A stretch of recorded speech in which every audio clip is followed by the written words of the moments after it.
the Voyager app. There is this new app that you can trade cryptocurrency with that's supposed to be the Robinhood of cryptocurrency because there are no fees. In reality, it is a lot like the Robinhood app because it's screwing you and you are getting charged enormous fees. Before we get any further, this video is really for US users because the Voyager app is only available to users in the United States. But you might learn a few things about why there are platforms like this and how they have hidden fees rolled in that screw customers. So once again, the Voyager app is for US residents, but a lot like BlockFi, it's not available to residents of the state of New York. So New York, you're left out again. You have stricter financial laws than the rest of the states. So I guess you can hang out too if you like. If not, all right, we'll skip it. But to save you time, I'm just gonna go into the top reasons why I hate the Voyager app.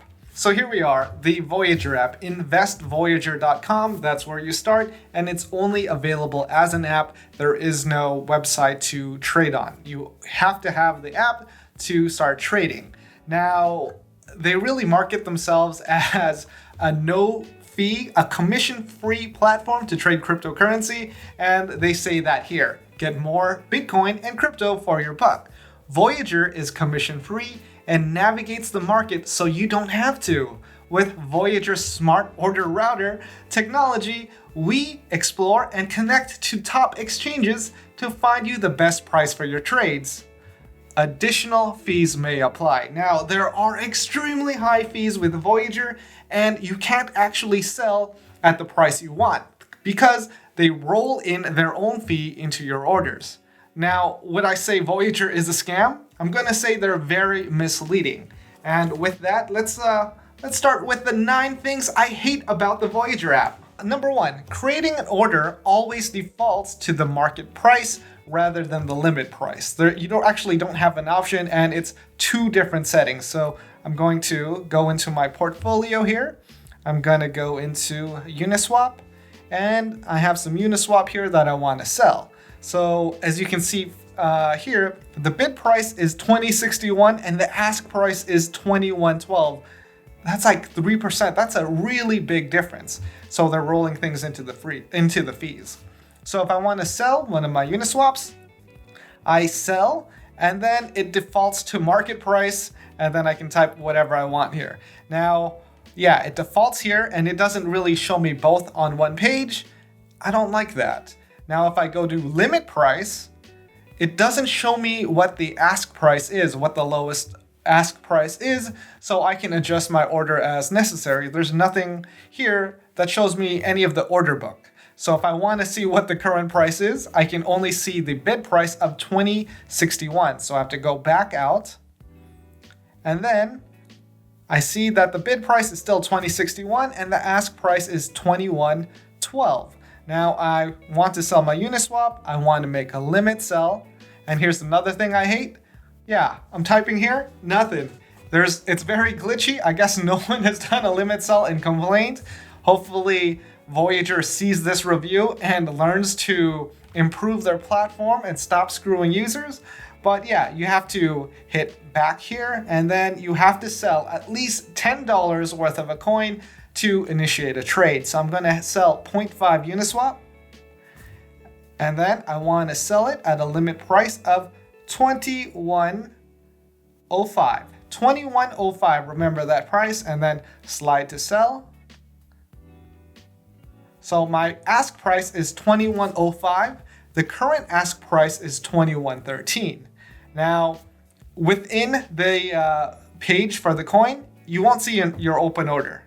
So yeah, you just won't see it. If you want to find your open order, you have to go to history, and then it shows you your open order. So I have my sell price, 21.05 is my limit price, where I will get $10.52. This order is still open. Once again, we're looking at the limit price here, 21.05.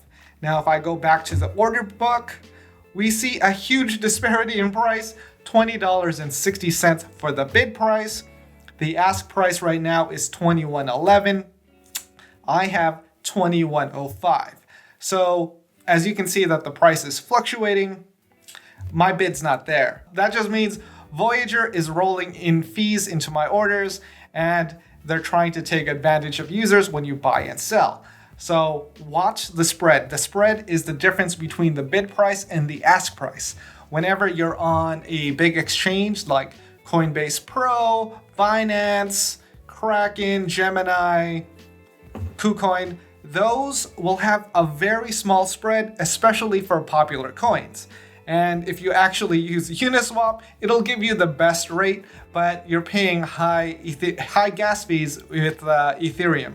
So just be careful of that. Another thing I hate about the Voyager exchange is that you can only initiate trades against the US dollar, which means if you have Bitcoin and you want to buy Uniswap, you have to sell your Bitcoin for US dollars, pay that 1.5 to 3% fee, and then you have to use those US dollars to buy Uniswap and pay another fee. Whereas on bigger exchanges, you'd be able to directly trade Bitcoin for almost any other coin. Now, I also don't like that you can't see your transaction history for a specific coin. As you can see here, these are my trades for Uniswap. Most of them have been canceled because none of my orders have been initiated. They can only be done through a market order. Now, if I go into Uniswap here, we can't see any of my trading history. Now, I still have my order for 2105 and it's not appearing. So yeah, there's that. Now, another thing about the Voyager app is that you can earn interest on your cryptocurrency, but it's a lot lower than the other popular exchanges like BlockFi, Nexo, and Celsius. I've done reviews on all three of those, and they offer much better rates than Voyager without a minimum. Additionally, you're gonna need a minimum balance. So there are some high bars you have to jump over just to earn interest with Voyager. And I really don't think I would invest with Voyager for a lower rate and a minimum. Yeah, that's just crazy that you charge a minimum. And if you do want to earn interest with Voyager, they pay out your interest rates monthly. So at the end of the month, you get whatever you earned in interest. Now, the Voyager coin right now is going for about $250. The coin went up massively in value. So if you want to earn interest on your Voyager token, you're going to need to deposit like $13,000 just to get that. Now, that's outrageous. And as we compare it to sites like Celsius Network, we can see already much higher interest rates, and then BlockFi, much higher interest rates, and then Nexo, much higher interest rates with no minimum. Now, what Voyager has going for them is that they do offer coins that these other exchanges don't. So if you want to go there for that, it's an option. But in the long run, with Voyager, you're going to end up losing money because of the rolled in fees. Now, additionally, there are fees to withdraw your coins, and they can range from like $10 to $15 depending on the coin. And I'm going to have a link to a blog post in the description where I have all this information for you, as well as everything I discussed in this video. Now, the crazy thing about Voyager is that they are a publicly traded company, and they say so on their website here. Voyager is a public company. They trade on the Canadian Stock Exchange and on the US Stock Exchange as well under VYGVF. Now, their stock has gone up massively in the past year from like 14 cents a share to over $10. So there is a large demand for a crypto-like service that mimics Robinhood. Now, the only thing is, it's not good and the fees are high. So I really don't understand why users are moving towards this. I know the idea of commission-free trading sounds good, but you're really getting screwed in fees. So be very careful if you're going to do any serious trading on Voyager. You should look elsewhere, like Coinbase, Gemini, Binance. I mean, well, Coinbase Pro, but yeah, there are differences. I know Coinbase Pro has 0.5% fees, whereas Binance has 0.1% trading fees. but the difference is the withdrawal fees. Withdrawal fees on Coinbase Pro are a lot lower than they are on Binance, but then Binance has lower trading fees overall and a lot more features. So if you're actually going to be trading a lot, Binance is the place to go. If you're going to be just saving cryptocurrency, you might want to try BlockFi, Nexo, Celsius, and I've made reviews on all of those. Now, there is an incentive for signing up for Voyager, and that is a $25 sign-up bonus. My review for the Voyager Digital Crypto App has been very negative, and I really don't think you should use them. Now, should you sign up and take advantage of the $25 sign-up bonus?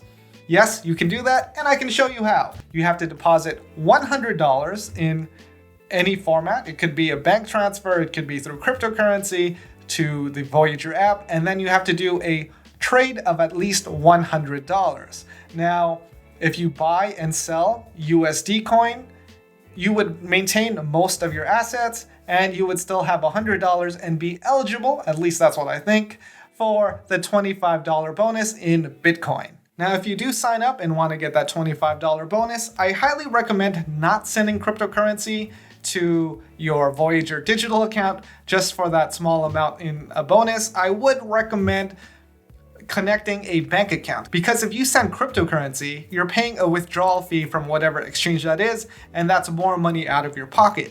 An ACH transfer is free, but you would have to give them your bank information through Plaid. Now, Plaid is a secure platform where you can connect your bank.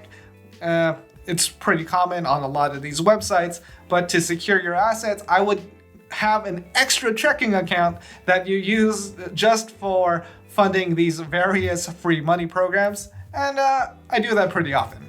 And the real point of this video, even though something says that they have no fees, look very closely, try the trading, try the selling, see if that's what the actual market price is, or if they're rolling any fees into your trades. Voyager does have fees, and they add very high fees to every trade of yours, and you can't do any actual trading on the Voyager app without incurring fees. There's fees rolled in to everything. Even if you're going to withdraw money, there's fees. If you're doing a bank transfer out of your Voyager app to your bank, there's no fees. So go that route if you are just going to do it for the bonus. Otherwise, just avoid it. Just completely avoid the Voyager app, at least for now, or until they improve their business model. And with that, I hope you got your full value for today.